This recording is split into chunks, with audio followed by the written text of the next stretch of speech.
Priroda nam nudi velika bogatstva koja moramo znati i iskoristiti.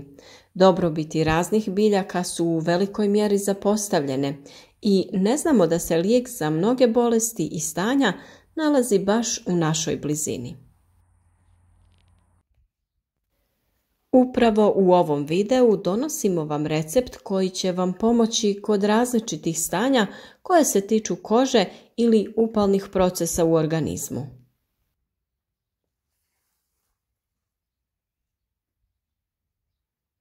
Pravo je vrijeme da se iskoriste dobrobiti prirode, a mi smo bili u berbi gospine trave ili kantariona. Ostanite s nama do kraja videa i saznajte sve dobrobiti ove ljekovite biljke.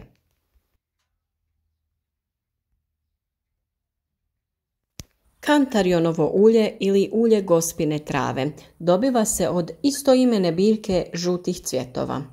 Ovo ulje odlično je za liječenje raznih rana, ogrebotina ili ožiljaka, a također ima i antivirusno, antigljivično te antibakterijsko djelovanje.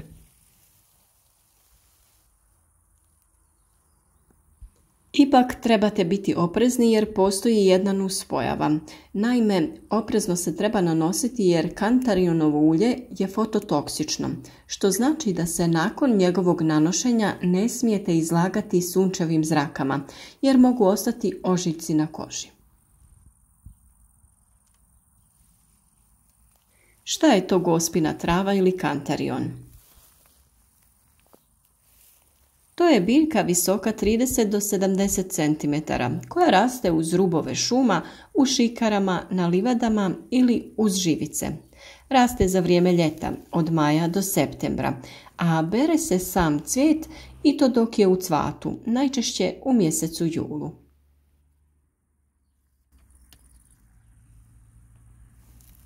Sama biljka koristi se u raznim pripravcima kao što su čajevi ili tinkture i kao takva je prirodan lijek za smirenje, depresiju, glavobolje, koristi se protiv dijareje, astme i upale maternice, dok se u obliku ulja koristi za probleme koji se pojavljuju na koži.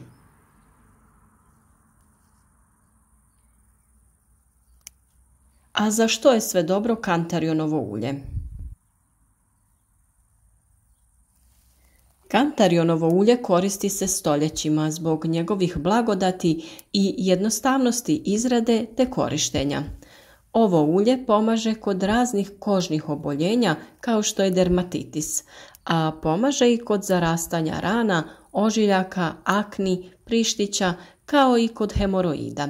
Ovakav učinak ima zbog svojeg snažnog protuupalnog djelovanja.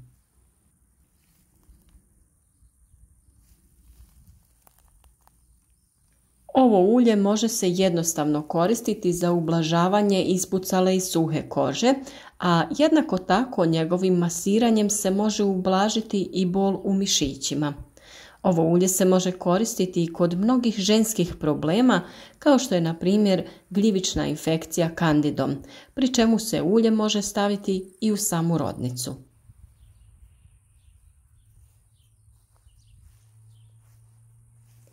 Ovo ulje može se na kožu stavljati 3 puta dnevno, a koža će od njega biti glatka i mekana, dok će se ožiljci i rane sa vremenom povući.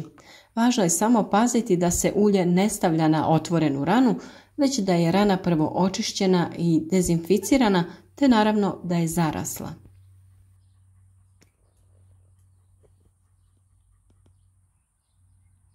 Također, ulje se ne smije stavljati na kožu neposredno prije izlaska na sunce, jer može izazvati reakciju na koži koja nalikuje na opekline. Ipak može se koristiti nakon sunčanja kako bi se vratila vlažnost koži.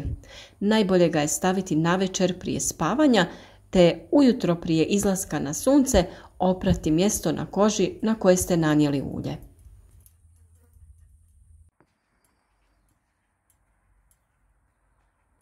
A sada je vrijeme da vam kažemo i kako se radi kantarionovo ulje. Ovaj recept je vrlo jednostavan i lako se priprema.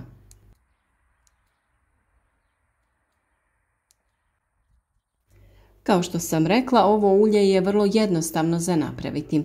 Prije svega je važno brati biljke na sunčan dan, kada su cvjetovi otvoreni, ali i izbjegavati branje nakon kiše kako cvjetovi ne bi bili vlažni.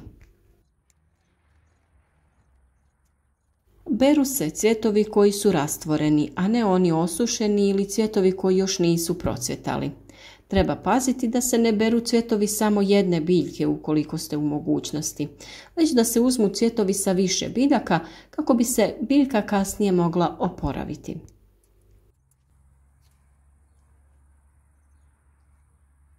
Nakon što ste usitnili ubrane cvjetove, potrebno ih je staviti u prethodno opranu i osušenu staklenu bocu ili neku veću staklenku ili teglu. Veličinu tegle prilagodite količini cvjetova koje imate.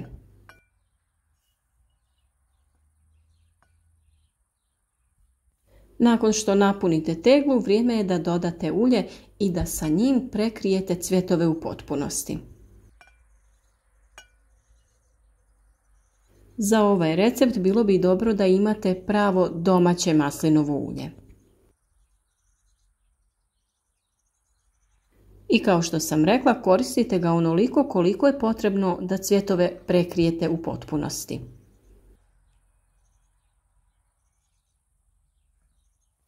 Nakon što naspete ulje, posudu je potrebno dobro zatvoriti kako bi spriječili dotok zraka.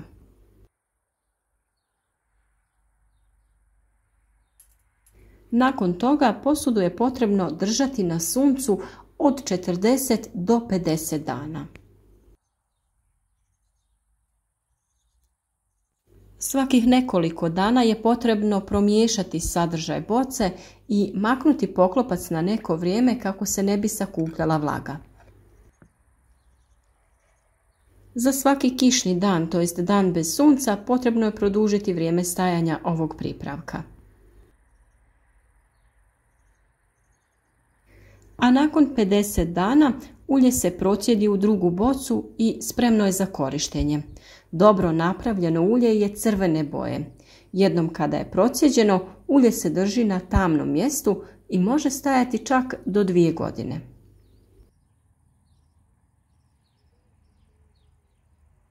Ako ne želite sami izrađivati ulje od gospine trave ili ne možete pronaći ovu biljku, ulje možete kupiti u specijaliziranim trgovinama, nekim drogerijama ili apotekama po cijeni od 8 eura za bočicu od 30 ml.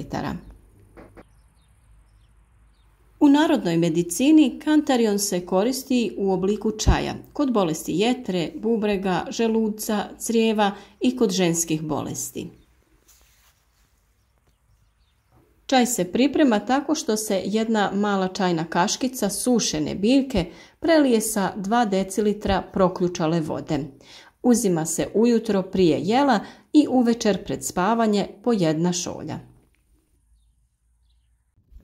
Čaj od kantariona blagotvorno djeluje kod menstrualnih bolova, blage depresije, poremećaja raspoloženja u menopauzi, nesanice kada se čaj pije uvečer prije spavanja.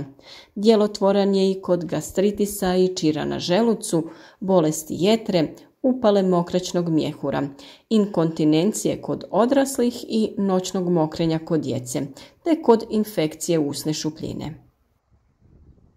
Kada se 2 kašike ove biljke prelije sa 3 decilitra vode i ostavi da stoji 12 do 16 sati, dobije se lijek za sve unutrašnje bolesti.